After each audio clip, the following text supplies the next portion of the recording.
I am not the teacher of this class, but I don't know where the teacher of this class is. So, what time are we going to quit? When 10:10. Okay. So apparently we got our signals crossed a little bit about what day he was starting. So, anyway, I want you to turn to First Kings chapter 18.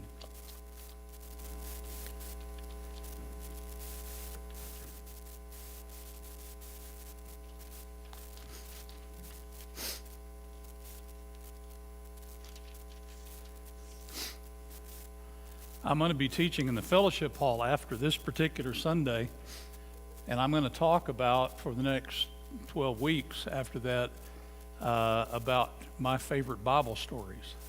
So we're just going to look at a Bible story and move through that Bible story. So there's not really a theme, like, how to get along with your wife or any of that kind of stuff. This is just a theme that says, here are some stories that I think are really neat, and we're going to dig around through those stories a while. This story in chapter 18 of First Kings is probably my favorite story for some reason of all the Bible stories as far as the stories go. I think probably the reason for that is when I learned to read, my mom and dad bought a copy of what was called the Hurlbut's Bible Story book. We have a copy of it, and I found a copy of it in the library one time. But right in the middle of that thing is the story of Elijah on Mount Carmel. And I fell in love with that story for some reason, and I would read that story nearly every night before I went to bed, for myself. And so I really got to know that particular version of the story. Now that's not like I read the Bible. I read Hurlbut's storybook, but I just became my favorite story. So we're going to look at that story today. Now, the story really starts back in chapter 17 of 1 Kings, where Elijah first appears and says, no more rain. And it doesn't rain for a good long time. But I want you to notice some things about the way the story is put together, because it's really told in an interesting way, I think, as far as I keep waiting to see if the person teaching the class just got caught in traffic. So anyway, the way the story is put together, look at chapter 17. Flip back. I told you chapter 18, but flip back. Look at the very first verse in chapter 17. Elijah the Tishbite from Tishbe in Gilead said to Ahab, as the Lord, the God of Israel, lives, whom I serve, there will be neither dew nor rain in the next few years except at my word. Now that's an important statement, because that sets up the stories of Elijah. The question in all of these Elijah cycles of stories is, who is really the Lord? I mean, is it the God of Israel, who identifies himself as YHWH, I am, or is it Baal, who is the God of a lot of the Canaanites, the Sidonians, the people of Zarephath, all of those kind of folks were worshipers of Baal. Baal is a Canaanite word that means Lord, by the way. So you've got, who is really God? Is it the Lord or is it the Lord? But there's a whole world of difference between the Lord, as we call the Lord, Yahweh or YHWH, and the Lord who is Baal. And so that's what sets up all of these. That's the conflict that lies behind all of these Elijah stories. And you're going to see that when you get on, when Elijah finally confronts the people on the mountain of Carmel, he will say, you got to make up your mind. Are you going to serve the Lord, our God, or are you going to serve Baal? And so that is really the conflict there. There is another theme that works through all of these cycles of stories. Look at verse 2. Then the word of the Lord came to Elijah. And you're going to see the word of the Lord showing up all over the place. Verse 5, he did what the Lord told him. Verse 8, the word of the Lord came to him. I've got a new Bible, so I don't have all this underlined the way I used to. Verse 14 of chapter 17, for this is what the Lord, the God of Israel, says. Verse 16, in keeping with the word of the Lord spoken by Elijah.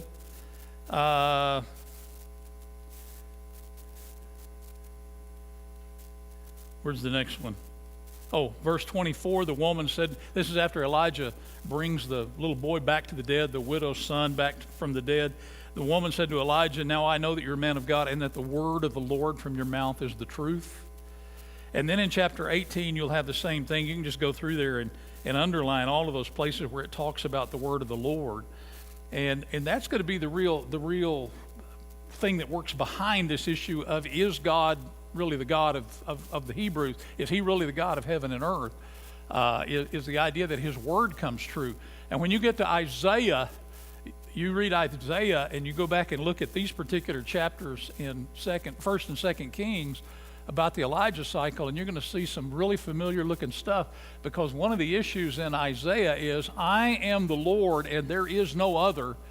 What I say happens, and what I say will not happen does not happen. And so the word of the Lord is a big deal. So anyway, in chapter 17, you've got Elijah announcing that there's going to be this drought, and there comes a drought. How long was it?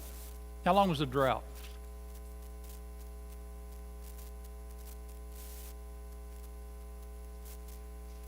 Was it 1 year?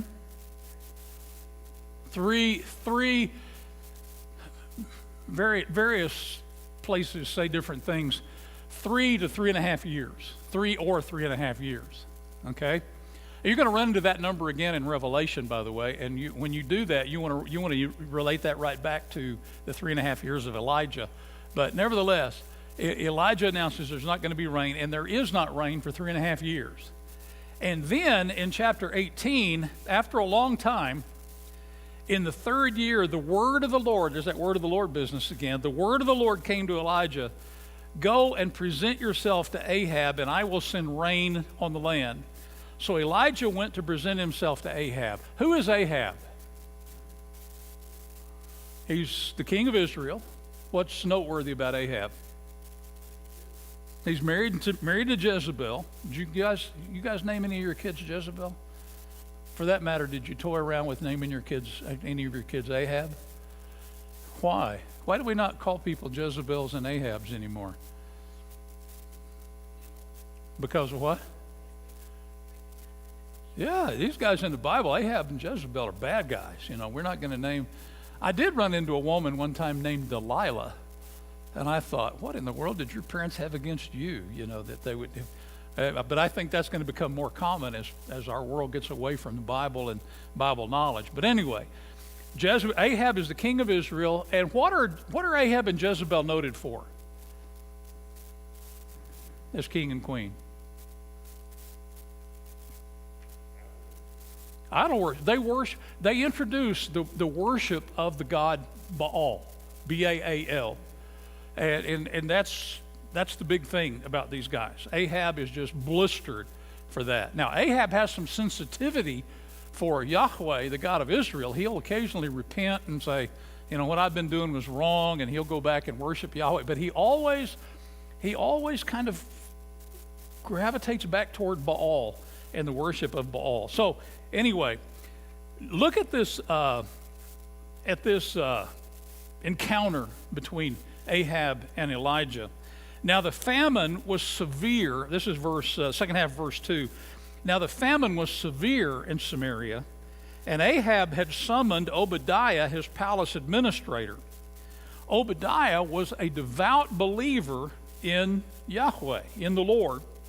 While Jezebel was killing off the Lord's prophets, Obadiah had taken 100 prophets and hidden them in 2 caves, 50 in each, and had supplied them with food and water. Ahab had said to Obadiah, go through the land to all the springs and valleys. Maybe we can find some grass to keep the horses and mules alive, so we will not have to kill any of our animals. Think about that for just a minute. Who is Ahab? He's the king. What's he worried about? His animals. What about all these poor people that don't have any water? You know? He's out looking for a way to keep his wealth going, to keep everything.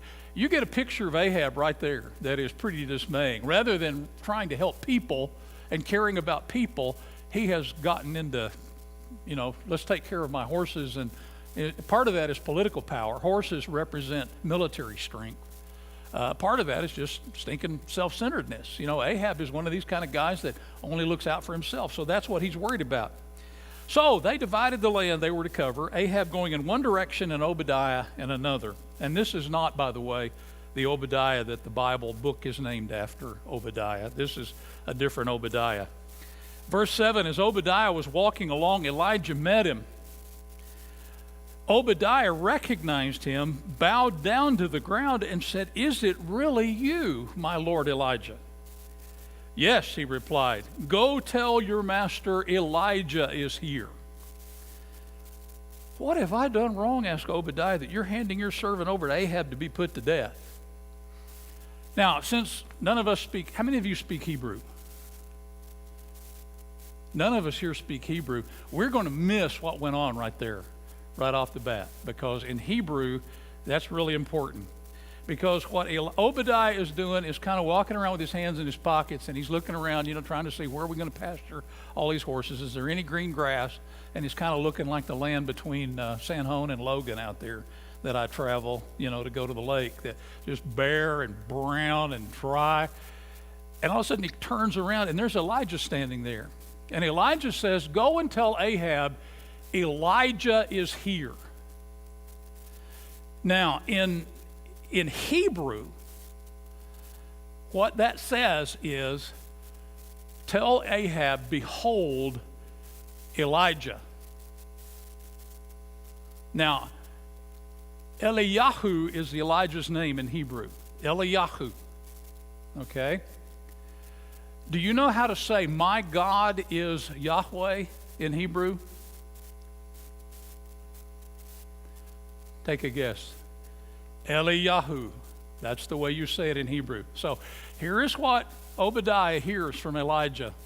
Go and tell Ahab, my God is Yahweh. And Obadiah responds, what, are you trying to get me killed?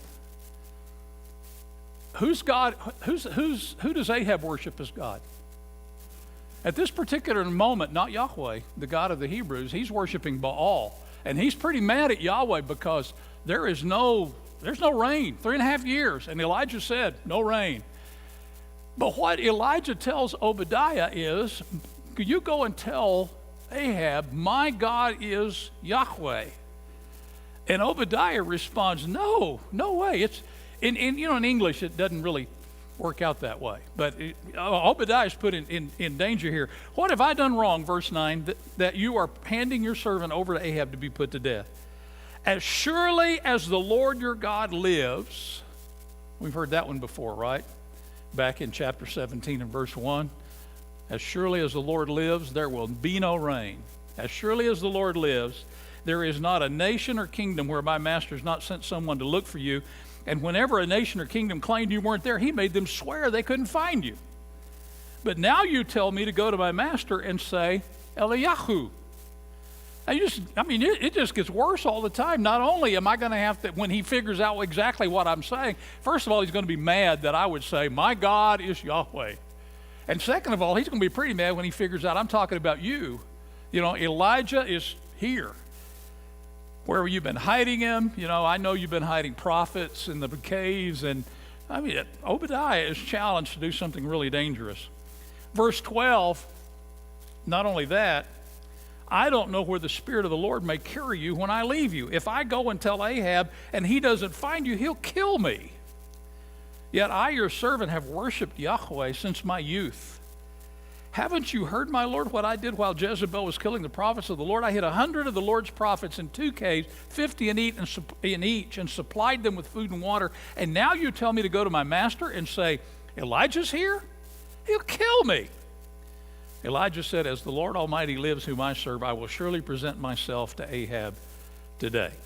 So Obadiah went to meet Ahab and told him, there we go, verse 15 again.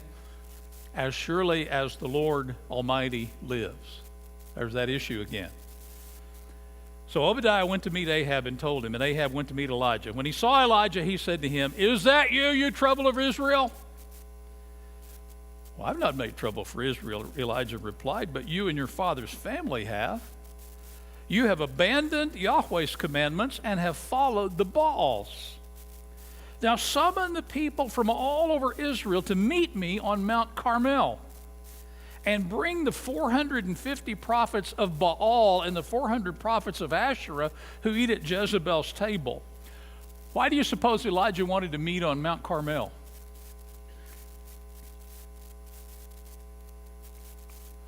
Little geography lesson here. The border between Israel and Sidon runs right across the peak of Mount Carmel. So when you get this story going where they're going to ask the question, who are you going to serve? You're going to serve. Here's Elijah. I kind of feel like standing on the borderline, a little dotted line that goes everywhere between Texas and New Mexico. When you cross, your state line in New Mexico, you can get out there a certain place and there's a dotted line on the ground that tells you right when you've crossed the state line. And he's standing on that little dotted line and he says, "Are you going to serve Baal or are you going to serve Yahweh? Which is it? Which one are you going to serve?" So it's pretty good symbolism working in here. So anyway, he's going to meet on Mount Carmel with all of the prophets of Baal and the prophets of Asherah, Asherah is Baal's wife. And so, you got the two of them that go around together. The Israelites, there was a point at which apparently Israel began to worship Asherah as Yahweh's wife. And boy, there's some of the minor prophets that just get all over them for that kind of thing, because God is not a God who needs a consort. God is not incomplete. So that why was Eve complete? Why was Eve created?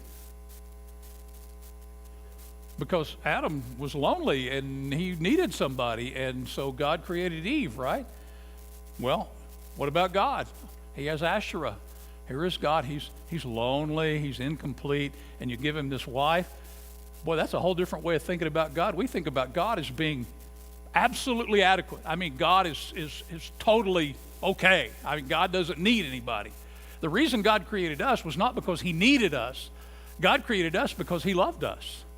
And that's just what love does. I mean, love reaches out. And, why did you have kids? Well, because I was too stupid and not to know how to use. Well, most of us had kids because we love our kids. We were looking ahead to a time when we could really have some kids that we could, slather our love on and, do all that kind of thing. God's same way. God creates because he loves. He loves us. But here is so anyway, you got the Lord on one side, you've got Baal and Asherah on the other. So, verse 20, Ahab sent word throughout all Israel and assembled the prophets on Mount Carmel. Elijah went before the people and said, "How long will you waver between two opinions?" Extremely literalistically, what Elijah says is, how long are you going to hop from branch to branch? You've got a tree out here with a fork in it, and you got a bird, and this bird can't decide which branch to settle on. He sits on one for a minute, hops to another one. Sits on it for a while, hops back to the other one. And that's kind of the idea, that the picture that Elijah is painting for these people is, you can't make up your mind. I mean, you're just going back and forth, back and forth. You need to settle on something. How long are you going to waver between two opinions? If the Lord is good, if Yahweh is God, follow him. But if Baal is God, follow him. But the people said nothing. Now, so far we've got Elijah speaking. We've got the Lord speaking. We've got Obadiah being told, go and tell Ahab he's speaking. When Ahab opens his mouth, you wish he wouldn't have said anything. So Ahab is speaking, and the people are standing there going, they don't say anything. Then Elijah said to them, "I am the only one of the Lord's prophets left, but Baal has 450 prophets. Get 2 bulls." Is that true, by the way? I am the only one of the Lord's prophets left. Why do you say no?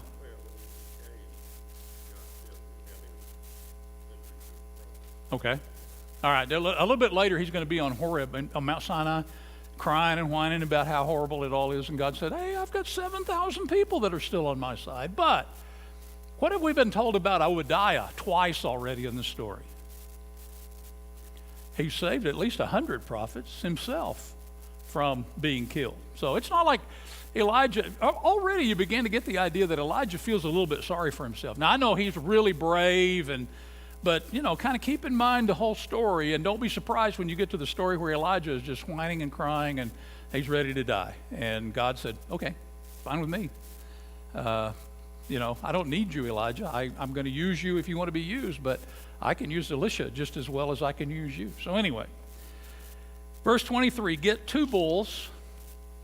Now get 2 bulls for us. Let Baal's prophets choose one for themselves, and let them cut it into pieces and put it on the wood, but not set fire to it. I will prepare the other bull and put it on the wood, but not set fire to it.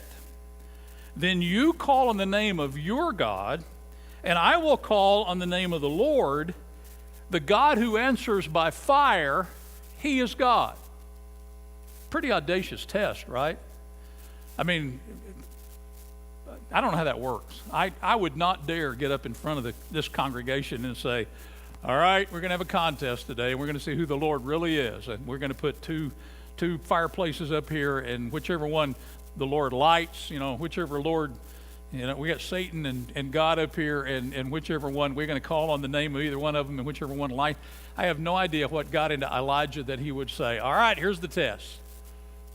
But it works for him. I got the idea maybe from all of that stuff about the word of the Lord, the word of the Lord, the word of the Lord, the word of the Lord, that maybe Elijah is getting the word of the Lord from someplace that is kind of strange. But at any rate, all the people said, now all the people speak. Okay, what you say is good. Elijah said to the prophets of Baal, choose one of the bulls and prepare it first, since there are so many of you. I like that. You think Elijah is not sarcastic? I mean, read Paul sometime and see how sarcastic Paul can be. Elijah is pretty sarcastic himself. There are so many of you. So, get out there and jump all over. Can you imagine 450 guys trying to butcher a cow? I mean, that would be interesting to watch, Anyway. Call on the name of your God, but don't light the fire. So they took the bull given them and prepared it. Then they called on the name of Baal from morning till noon. That's 3 hours. 9 o'clock is usually in the morning, and noon is, of course, what we call a noon, where the sun is straight up. So it's about 3 hours. They sit out there, and they're calling on the name of their God. I don't know what they do, whether they shout the name or whether they fall down on their face and pray, or I know they get kind of weird, kind of whirling dervish-like because of what is said a little bit later. But here we go. Baal, answer us, they shouted. And here's one of the saddest verses in Scripture to me, always. But there was no response. No one answered. And they danced around the altar they made. So they're trying to get Baal's attention, trying to wake him up. They're trying to do whatever they can to get Baal. At noon, Elijah began to taunt them. Here's sarcastic Elijah coming again. Shout louder, he said. Surely he's a god. Perhaps he is deep in thought. Or maybe he's busy or traveling. Maybe he is sleeping and must be awakened. By the way, that business, deep in thought, means maybe he's locked himself in the bathroom. And so, he is really just making fun of this idea of Baal as a god. Midday passed, and they continued their frantic prophesying until the time for the evening sacrifice. But there was no response. No one paid attention. No one answered. No one paid attention. That's the tragedy that the author of 1st and 2nd Kings presents to us, is there's really no other God. I mean, there is nobody out there to hear when you're desperate and when things are going wrong. Yahweh is the only one, and Yahweh responds to the cries of his people. Then Elijah said to all the people, I didn't read that exactly right. Look at verse 28. They shouted louder and slashed themselves with swords and spears as were their custom until their blood flowed. Midday passed, and they continued their frantic prophesying until the time for the evening sacrifice. But there was no response. No one answered. No one paid attention. Then Elijah said to all the people, "Come here to me." And they came to it. Now that's a strange sentence there as well. Here are these people, and suddenly, I don't know, wouldn't you be afraid of Elijah? If you knew that you had been worshiping Baal and you didn't know who God was and you hadn't answered anything, you were just quiet, sullen, standing there with your hands in your pocket, not wanting to answer Elijah, and Elijah says, "Come here." Boy, my dad's sitting right back there. And there were a few times my dad looked at me and said, "Come here." And this is what I did. Because I knew. Well, come here to me. They came to him, and he repaired the altar of the Lord, which had been torn down. Elijah took 12 stones, one for each of the tribes descended from Jacob, to whom the word of the Lord had come, saying, "Your name shall be Israel." There's the word of the Lord again, by the way, to whom the word of the Lord had come, saying, "Your name shall be Israel." With the stones he built an altar in the name of the Lord, and he dug a trench around it large enough to hold 2 seahs of seed. So seahs is a measure of weight. I went to the store the other day to buy spaghetti, and I found out they don't sell spaghetti sauce by ounces, like liquid ounces. I needed a gallon of spaghetti sauce. This is what Darlene said. Go buy a gallon of spaghetti sauce. And I went in there and I looked, and there's 3 jars of spaghetti sauce in this package. And I looked, and it said, this thing weighs 24 ounces by weight. And I'm thinking, weight? Who cares about weight? I need to know how many ounces of liquid there are in this thing. Same thing with this. 2 seahs of seed. I have no idea. Seahs is a measure of weight and not, whether it's 2 bushels or however much it is. But anyway, apparently that's quite a bit. So he arranged the wood, he cut the bull into pieces and laid it on the wood. Then he said to them, "Fill 4 large jars with water and pour it on the offering and on the wood." All right, let's make this really hard. Interestingly enough, I have read a couple of commentators who said, well, they didn't really pour water on the wood. What they did was there was an outcropping where there was a little flow of naphtha that was coming out of the side of the hill, and they filled the jars up with naphtha and they poured it on the altar. And I thought, I grew up in the oil field, and I'm smarter than that. I'm probably, if I didn't grow up in the oil field, I would be smarter than that. Number one, you don't have a spring seeping out of the top of a mountain. And number two, you don't have naphtha seeping out of the top of the mountain, or even gasoline, and so anyway, that's just, you take that for how silly that is. Fill 4 large jars with water, pour it on the offering and on the wood. Verse 34, do it again, he said, and they did it again. Do it a 3rd time, he ordered, and they did it the 3rd time. Water ran down around the altar and even filled the trench. At the time of sacrifice, no idea when that particular time is, at the time of sacrifice, the prophet Elijah stepped forward and prayed, Yahweh, Lord, the God of Abraham, Isaac, and Israel, let it be known today that you are God in Israel and that I am your servant and have done all these things at your command. Answer me, Lord. Answer me so these people will know that you, Yahweh, are God and that you are turning their hearts back again. Catch the contrast? How did these prophets of Baal call on their God? Screaming, shouting, cutting themselves, dancing around, doing all, blood flowing everywhere. I mean, their God is a God of really a big violence. And to get this God's attention, you've got to go to great extreme lengths to just catch his attention. Elijah walks up and just says, God, please respond to me.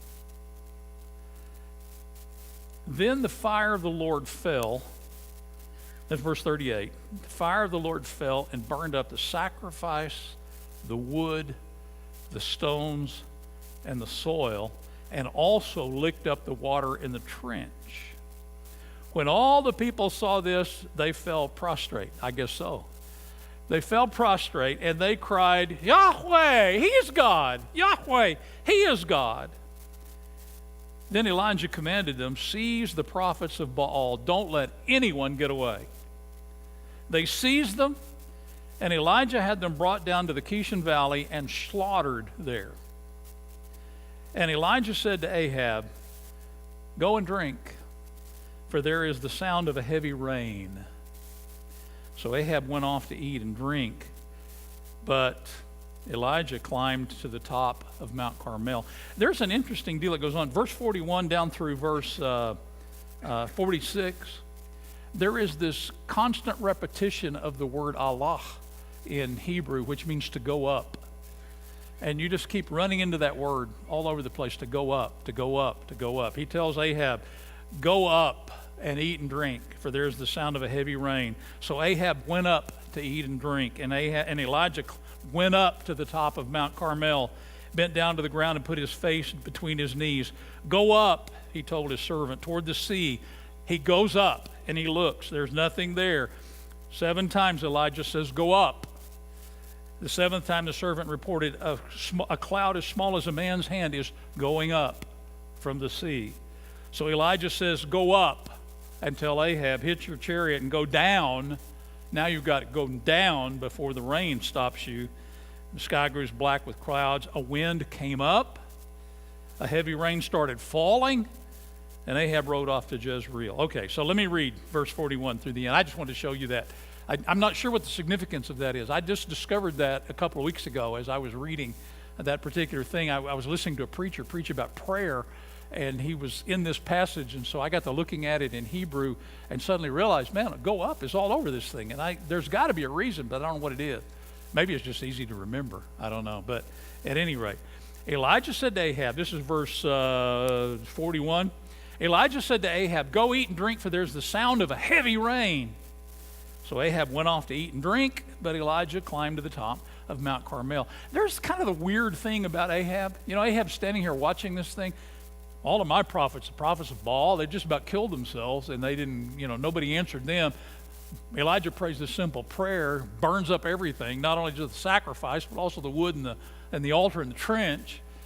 And so, Ahab goes,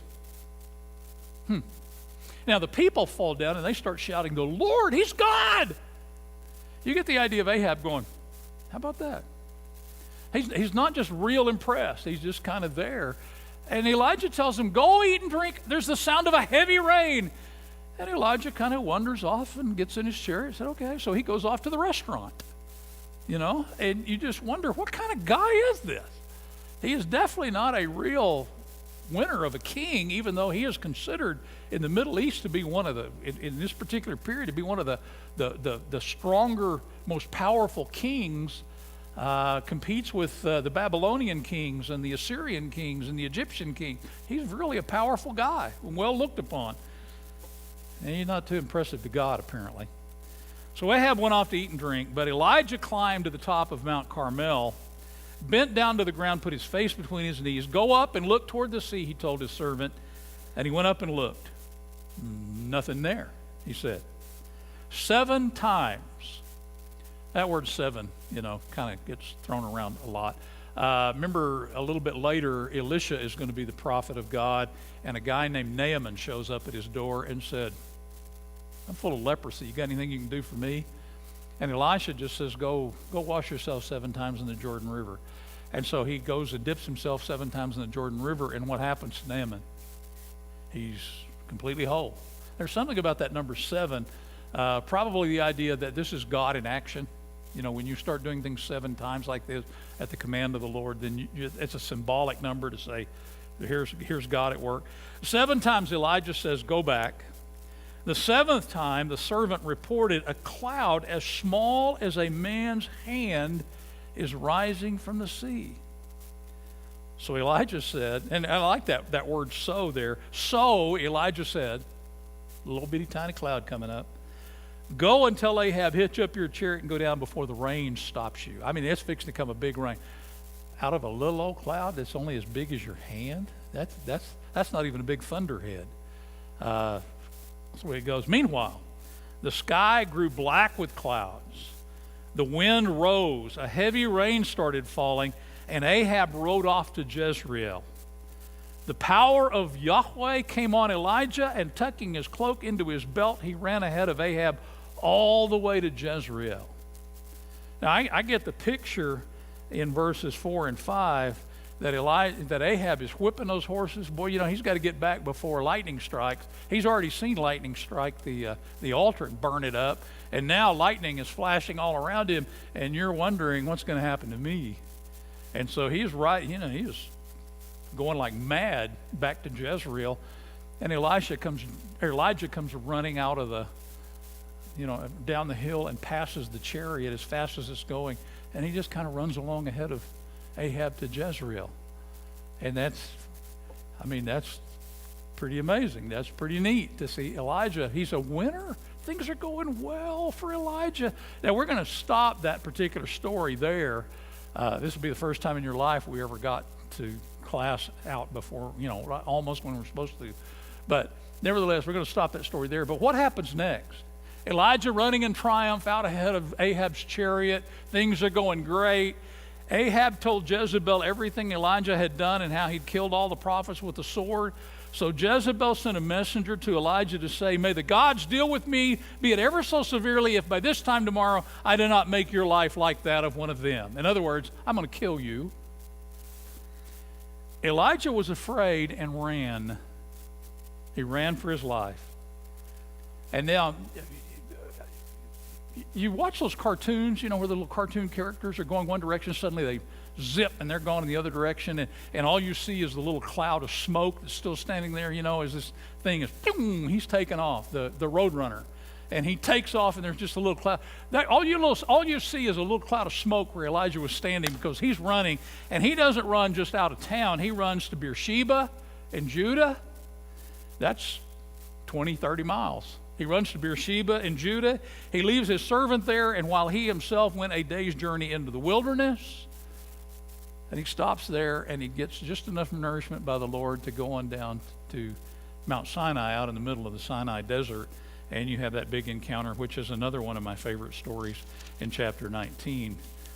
Really a fabulous story. But I just find that, how can you be an Israelite and not read that story and just be confirmed in your faith in God? That is a powerful story about the Lord paying attention to his people. You don't have to scream and yell and scratch yourself and cut yourself with razor blades and do all these horrible things that these prophets of Baal were doing to themselves to try to catch their God's attention. Nobody answered. Nobody paid attention. But just prayer. To pray to God and for God to say, all right, I will respond, because God is there. And not only is God there, but God is not disinterested. He is interested in us, and he's paying attention to us, and he's ready to respond to us. And so God responds in this way. That's part of the lesson that's trying, that Elijah is trying to make, because I think one of the reasons that these people are so susceptible to falling prey to Baal worship is because they don't think God ever does anything. God doesn't answer them. You've got an Israelite over here, and he's growing barley in his land, and he's got this. The Israelites lived up on top of the mountains. Go to Tennessee sometime and look at the farms that are up on top of the mountains. What do they look like? You ever been to Tennessee and looked at those? They're a little bit bare. You're considered poor if you have a farm on top of the mountain. Now, if you have bottom land, you guys ever watch the movie Sergeant York? Sergeant York, he's the hero of World War I, where he goes and he wins he's a conscientious objector, but then he goes off to war. He finally convinces himself it's okay to go to war, and he captures all these Germans and wins the Congressional Medal of Honor. And but he's a very devoutly religious man, apparently. A true story with this guy. But I remember in the movie, he had worked himself to death because he was in love with this girl and wanted to marry her, but he had bought what was considered to be lousy land. It was land up on top where all the rocks were, and you see a picture of him as he's reformed, and he's a good guy now, and he's moving rocks. And so to reward him, the government buys him this huge bottomland farm and gives him bottom land. Now the Israelites, they had mountainous land. They were up on top of the hills. The Canaanites owned all the bottom land. And the Israelites never did drive them off of it. They just, they for some reason, they stayed up in the top, and the Canaanites have the bottom land. And so here are the Israelites looking down off of their hill, looking down at the Canaanites' land, and it's just got, amber waves of grain growing everywhere. And they came to the conclusion probably that, Yahweh, our God doesn't do much for us. He doesn't answer prayer, he doesn't pay much attention. Baal, on the other hand, boy, he blesses his people. And so they tended to want to try to gravitate toward Baal.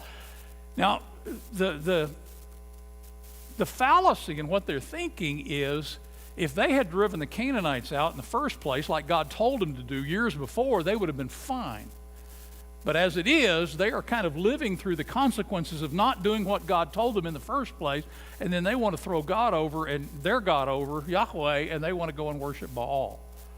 So that's part of the problem that you've got here, is Baal looks like a God of prosperity and richness, and our God is just this little tiny picayune God.